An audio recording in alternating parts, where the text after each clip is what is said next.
नमस्कार। प्रादेशिक समाचार के साथ मैं ज्ञानेश्वर प्रसाद श्रीवास्तव। पहले मुख्य समाचार। राष्ट्रपति द्रौपदी मुर्मू ने नई दिल्ली में प्रदान किया डिजिटल इंडिया पुरस्कार।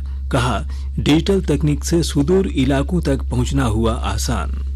केंद्रीय गृह मंत्री अमित शाह ने राज्य सरकार पर विकास और आदिवासी हितों की अनदेखी के लगाए आरोप।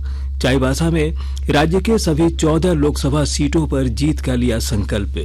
मुख्यमंत्री हेमंत सोरेन ने कहा, वकीलों के लिए पेंशन, दुर्घटना बीमा और स्वास्थ्य बीमा जैसी योजनाएं जल्द लागू करेगी राज्य सरकार। बनाए जाएंगे नए बार कॉम्प्लेक्स। और मौसम विभाग ने अगले 2 दिनों तक राज्य में शीतलहर के चलते रहने की जताई संभावना।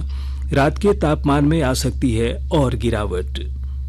और अब समाचार विस्तार से।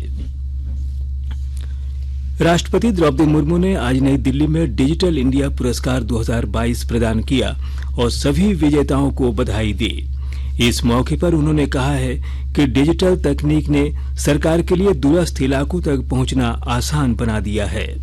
राष्ट्रपति ने पुरस्कार प्रदान करने के बाद विश्वास व्यक्त किया कि भारत समाज के कमजोर और वंचित वर्गों को विकास प्रक्रिया में शामिल करने का सही उदाहरण प्रस्तुत कर रहा है।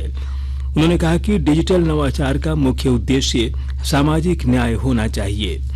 इस कार्यक्रम में बेसिक कंप्यूटर प्रशिक्षण कार्यक्रम को सफलतापूर्वक संचालित करने पर कोडरमा जिले के उपायुक्त आदित्य रंजन को गोल्डन अवार्ड से सम्मानित किया। भारतीय जनता पार्टी के वरिष्ठ नेता और केंद्रीय गृह मंत्री अमित शाह ने आज चाईबासा में कहा कि प्रदेश में भाजपा की सरकार के कार्यकाल में कई अच्छे कार्य हुए थे, लेकिन हेमंत सोरेन के नेतृत्व वाली वर्तमान सरकार ने प्रदेश को तबाह कर दिया है। उन्होंने आरोप लगाया कि सोरेन सरकार विकास और आदिवासी हितों के विरुद्ध है। हमारी सरकार ने इस क्षेत्र के अंदर शिक्षा, रोड, विद्युत सब प्रकार के काम शुरू किए, मगर उसके बाद में यहाँ पर एक ऐसी सरकार आई जिसने झारखंड को तबाह कर रख दिया है। इस राज्य का मुख्यमंत्री तो जनजाति का है, मगर ये सरकार आदिवासियों की विरोधी सरकार है। इस सरकार के समय में भ्रष्टाचार अपनी चरम सीमा पर पहुंचा है। श्री शाह ने चाईबासा के टाटा कॉलेज मैदान में जनसभा को संबोधित करते हुए सिंहभूम समेत राज्य की सभी 14 लोकसभा सीटों पर भाजपा को जिताने का संकल्प लिया। विजय संकल्प महारैली के नाम से आयोजित इस सभा में उन्होंने कहा कि इस बार के चुनाव में झारखंड की जनता राज्य सरकार को बदलने के उद्देश्य से वोट देगी। मुख्यमंत्री हेमंत सोरेन ने कहा कि राज्य सरकार जल्द ही वकीलों के लिए पेंशन, दुर्घटना बीमा और स्वास्थ्य बीमा जैसी योजनाएं लागू करेगी। इसके अलावा वकीलों के लिए library, computer lab, meeting hall और महिला अधिवक्ताओं के लिए जरूरी सुविधाओं से युक्त नए जिला बार कॉम्प्लेक्स बनाए जाएंगे। श्री सोरेन आज अपने आवास पर विभिन्न जिलों से आए अधिवक्ताओं के साथ अधिवक्ता संवाद कार्यक्रम को संबोधित कर रहे थे।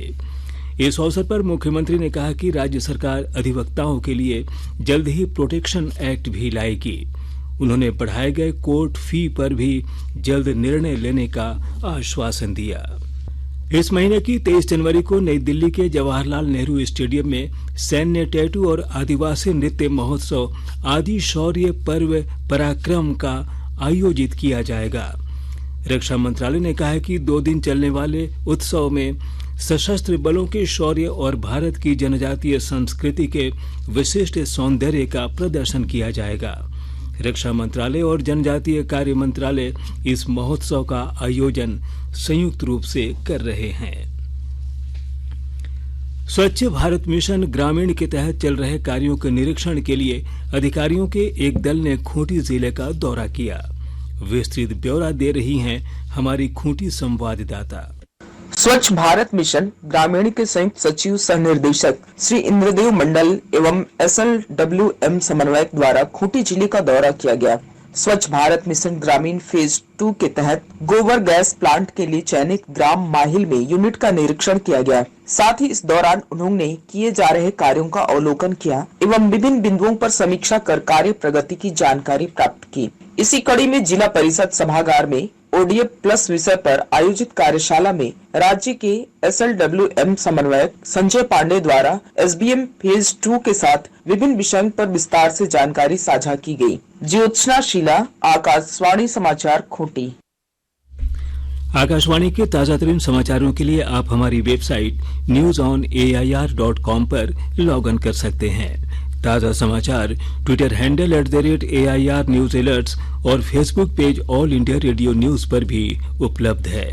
आप प्रादेशिक समाचार एकांश के ट्विटर हैंडल @AIR न्यूज_रांची और फेसबुक, इंस्टाग्राम पेज तथा YouTube channel AIR news Ranchi पर भी हमारे बुलेटिन सुन सकते हैं। प्रादेशिक समाचार आप आकाशवाणी रांची से सुन रहे हैं।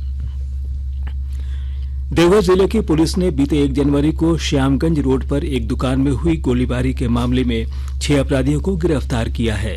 जिले के पुलिस अधीक्षक सुभाष चंद्र जाट ने आज बताया कि इन सभी अपराधियों की मंशा रंगदारी वसूलने की थी, इसलिए दहशत फैलाने की नियत से इन लोगों ने दुकान में गोली चलाई थी।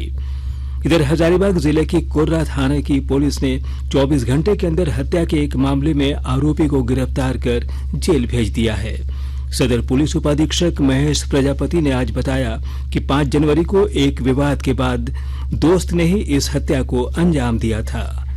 वहीं लोहरदगा जिले के पर्यटन स्थल नंदिनी जलाशय में एक जन्मदिन पार्टी में अवैध हथियार लहराने वाले 3 युवकों को पुलिस ने हथियार के साथ गिरफ्तार किया है, जिसके बाद इन्हें न्यायिक हिरासत में भेज दिया गया।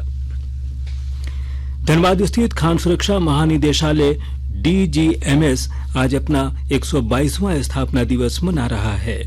इस अवसर पर आयोजित कार्यक्रम में मुख्य अतिथि और बोकारो स्टील प्लांट के निदेशक अमरेंदु प्रकाश ने संस्थान की बेहतरी के लिए कर्मियों को प्रोत्साहित किया।